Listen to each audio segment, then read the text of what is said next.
Om Swastiastu, Assalamualaikum warahmatullahi wabarakatuh. Salam sejahtera bagi kita semua. Perkenalkan, saya Devia.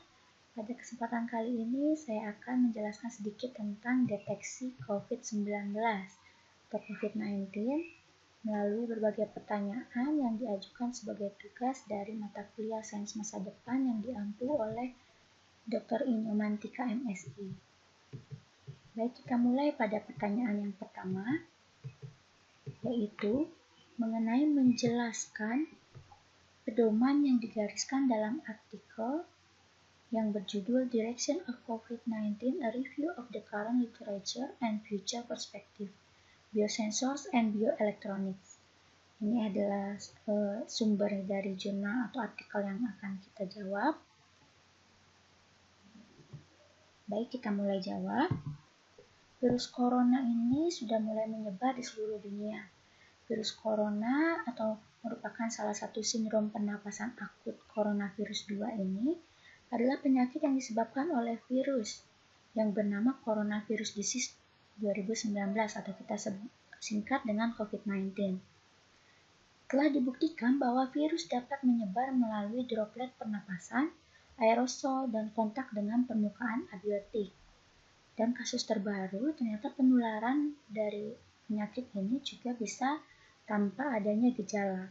Oleh karena itu, dibutuhkan pengembangan alat diagnosis yang sensitif, akurat, cepat, dan juga ekonomis untuk menyelesaikan dari permasalahan penyakit ini, sehingga kita dapat mendiagnosa penyakit lebih dini. Seperti itu. Dan juga kita bisa melakukan pengobatan lebih dini. Nah, ada beberapa metode yang bisa kita lakukan. Yang pertama yaitu metode deteksi nukleotida. Pada metode deteksi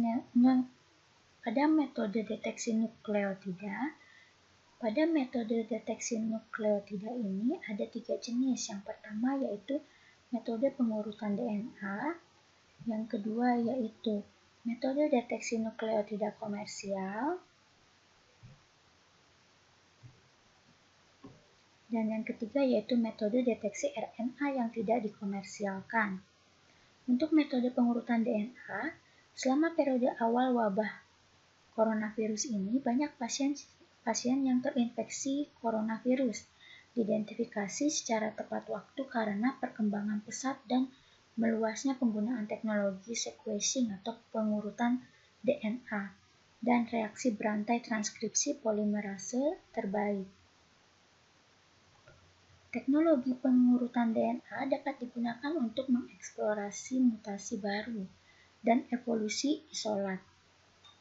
Tes pengurutan DNA ini bagaimanapun membutuhkan teknisi yang sangat profesional untuk mengoperasikan instrumen mahal di bawah kondisi laboratorium yang ketat. Metode ini memakan waktu yang relatif lama dan juga biaya yang lebih mahal. Dengan demikian, secara signifikan membatasi aplikasi ekstensifnya untuk mengidentifikasi infeksi coronavirus. Jadi untuk pengurutan DNA bisa digunakan untuk mengidentifikasi coronavirus, namun ternyata ada kendala dalam proses waktu dan juga biaya. Terus yang kedua yaitu metode deteksi nukleotida komersial. Dibandingkan dengan teknologi yang sebelumnya yaitu pengurutan, metode deteksi pada nukleotida komersial ini kita menggunakan deteksi RT-PCR.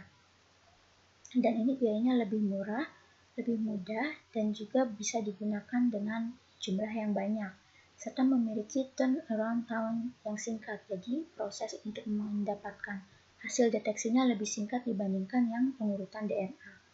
Oleh karena itu, banyak lembaga dan perusahaan telah mengembangkan metode deteksi RT-PCR untuk penyelesaian kasus virus corona ini yang telah mewabah di dunia ini. Dan juga digunakan untuk pengendalian penyebaran virus corona. Kemudian yang ketiga yaitu metode deteksi RNA yang tidak dikomersialkan. Pada metode ini kita menggunakan Loop Mediated Isothermal Amplification atau kita singkat LAMP, RT-LAMP, karena menawarkan beberapa keuntungan dalam hal spesifitas, sensitivitas, efisiensi reaksi, dan juga hasil produk. Pada prinsipnya, lem ini bergantung pada sintesis reaksi dan hasil produk. Bergantung pada sintesis DNA, pengembangan selanjutnya juga metode ini yaitu mengembangkan uji transkripsi balik atau RT-LEM yang menargetkan NSP3 untuk deteksi coronavirus. Kemudian, pengembangan yang kedua yaitu menggunakan CRISPR atau kepanjangannya yaitu Clustered Regularly Interspaced Short Palindromic Repeat. Nah, ini untuk meningkatkan sensitivitas deteksi, menyederhanakan pembacaan hasil, dan juga mengurangi waktu ketika kita menguji adanya virus corona dalam tubuh seseorang. Kemudian metode yang kedua yaitu metode deteksi partikel virus coronavirus gitu. Nah, pada metode yang kedua ini melibatkan deteksi langsung partikel virus corona dengan menggunakan immunoassay. Jadi pada yang metode kedua ini menggunakan immunoassay. Contohnya pembuatan biosensor field effect transistor atau kita singkat FET. Ini berbasis grafen dengan menggunakan antibodi anti-spike yang dapat mengikat partikel virus corona. Kemudian yang ketiga yaitu metode deteksi antigen NP. Nah, pada metode yang ketiga ini, kita menggunakan dengan deteksi antigen NP. Ini akan menjadi strategi yang efektif untuk screening awal pasien yang diduga terinfeksi virus corona. Kemudian, kita bisa menganalisis hasil spektrometri massa yang menunjukkan bahwa NP hadir dalam sampel larutan kumur dari pasien yang diduga terinfeksi corona. Jadi pada metode yang ketiga ini cocoknya untuk mendeteksi awal dari pasien yang diduga mengidap penyakit coronavirus atau terkena virus corona. Kemudian yang keempat yaitu metode deteksi antibodi. Pada metode deteksi antibodi ini cairan tubuh manusia itu merupakan salah satu strategi untuk mengidentifikasi infeksi virus corona. Sampai saat ini ada 2 jenis antibodi darah yang bisa kita tes sehingga kita bisa mengetahui ada tidaknya virus corona dalam tubuh kita. Yang pertama itu yaitu dengan menggunakan antibodi serum atau kita dengan cara menargetkan RBD dari SP. Jadi di sini ada antibodi SP untuk mengidentifikasi coronavirus. Kemudian yang kedua itu menggunakan antibodi anti-NP. Yang pertama adalah SP, yang kedua adalah NP. Itu untuk mendeteksi antibodi pada tubuh manusia sehingga kita bisa mengetahui ada tidaknya virus dalam tubuh kita. Kemudian yang terakhir itu kita bisa menggunakan biosensor untuk mendeteksi coronavirus.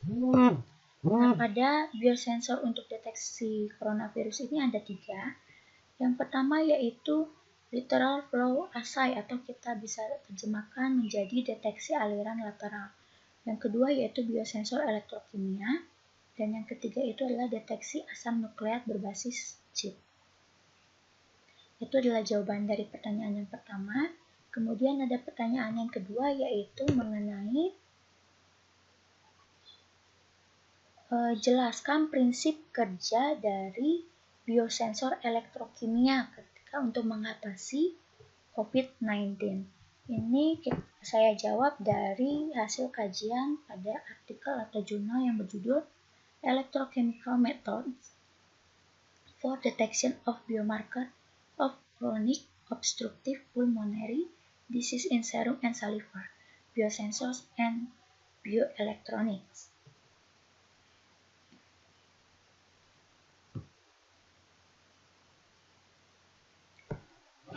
Ada banyak tahapan atau teknik-teknik atau metode yang bisa kita lakukan prinsip kerja dari biosensor elektrokimia. Jadi biosensor elektrokimia ini telah banyak digunakan untuk mendeteksi adanya asam nukleat, protein, antibodi, ataupun virus dalam tubuh kita. Biosensor elektrokimia ini adalah sistem pendeteksi yang sederhana dan hemat biaya untuk mendeteksi reaksi dalam tubuh yang memiliki sensitivitas tinggi dan dalam waktu proses yang cepat. Metode pendeteksian elektrokimia adalah metode yang kita lakukan ketika akan menggunakan biosensor elektrokimia. Nah, metode ini adalah metode dengan struktur yang relatif sederhana juga, yang memiliki keunggulan yaitu dapat mendeteksi virus, juga protein dengan akurat. Proses yang sederhana juga merupakan salah satu keunggulannya. Kemudian respon yang cepat dapat dengan mudah diintegrasikan dengan elektronik dan dapat diproduksi secara massal. Nah, prinsip kerjanya ada 3. Yang pertama, sensor elektrokimia awalnya adalah pertama, target dikenali menggunakan reaksi antigen-antibodi, hibridisasi DNA, RNA, atau asam nukleat peptida, atau juga peningkatan berbasis aptamen yang masing-masing memiliki selektivitas dan sensitivitas tinggi untuk deteksi target, molekul targetnya itu. Kemudian prinsip yang kedua itu adalah selanjutnya interaksinya. Interaksi ditentukan oleh perubahan potensial, arus, konsentrasi ion, dan juga konduktasi, kapasitasi, dan juga impedansi. Kemudian prinsip yang ketiga yaitu adanya biosensor elektrokimia tanpa label atau tanpa perlakuan di awal. Nah, biosensor elektrokimia tanpa label ini ada 2, yaitu biosensor impedometrik dan juga transistor efek medan. Untuk yang pertama, biosensor impedometrik ini adalah interaksi antara molekul target dan molekul yang ditangkap pada elektroda, menurunkan flux probe redox ke permukaan elektroda, dan meningkatkan impedansi. Sensor ini memiliki sensitivitas tinggi untuk mendeteksi adanya antibodi dan juga antigen virus, baik influenza atau virus yang lain, yang menargetkan protein E dan protein non-struktural 1 dengan sensitivitas tinggi. Biosensor ini 10.000 kali lebih sensitif dibandingkan biosensor yang sebelumnya pernah digunakan. Nah, biosensor impedometrik juga telah dikembangkan untuk bisa mendeteksi asam nukleat secara hipersensitif. Contohnya, atau misalnya memanfaatkan koelektrodeposisi AuNPS dan grafen oksid yang tereduksi pada elektroda karbon kaca untuk menyiapkan bioelektroda DNA yang dapat mendeteksi hibridisasi DNA dengan sensitivitas tinggi. Bisa juga dengan membangun biosensor impedometrik baru, yaitu dengan cara memodifikasi elektroda karbon kaca yang teroksidasi dengan nanohibrid AuNPS 3 N-propylpyridinium untuk mendeteksi RNA Zika. Nah, kemudian untuk yang kedua, transistor efek medan. Dalam transistor efek medan atau field effect transistor, ada pengikatan molekul target pada elemen pertama di terminal gerbang yang menginduksi distribusi muatan sehingga menghasilkan perubahan potensial permukaan yang akhirnya dapat menyebabkan perubahan terukur dalam konduktasi antara sumber dan saluran. Dibandingkan dengan sensor FET yang berbasis nanomaterial lainnya, sensor FET berbasis grafen dan karbon nanosensor atau karbon nanotube menunjukkan aktivitas elektrokatalitik yang sangat baik untuk deteksi sensitivitas tinggi. Karena sifat fisik, kimia, dan listrik yang unik dari material nanokarbon, FET ini mampu mendeteksi protein elektrik ultrasensitif bebas label. Jadi, FET ini yang berbasis grafen ini bisa kita gunakan untuk mendeteksi adanya berbagai virus. Nah, pengalaman dari beberapa penelitian, penggunaan FET ini sudah digunakan untuk mendeteksi virus Zika dan Ebola. Nah, sekarang akan dicoba untuk mendeteksi partikel virus dari coronavirus ini. Jadi tahapan atau prinsip dari biosensor elektrokimia itu ada 3, seperti yang telah dijelaskan tadi sebelumnya. Kemudian pada pertanyaan yang ketiga yaitu menjelaskan metode yang telah berhasil membuat biosensor FET yang menjanjikan untuk coronavirus dengan metode diagnosis imunologi yang sangat sensitif untuk coronavirus 19 yang tidak memerlukan perlakuan awal atau pelabelan sampel. Pertanyaan ini akan dijawab berdasarkan dari hasil kajian pada artikel yang berjudul Correction to Rapid Detection of COVID-19 Causative Virus in Human Nasopharyngeal Swab Specimen Using Field Effect Transistor Based Biosensor. Dengan sumber seperti yang tertera pada slide. Baik, mari kita jawab.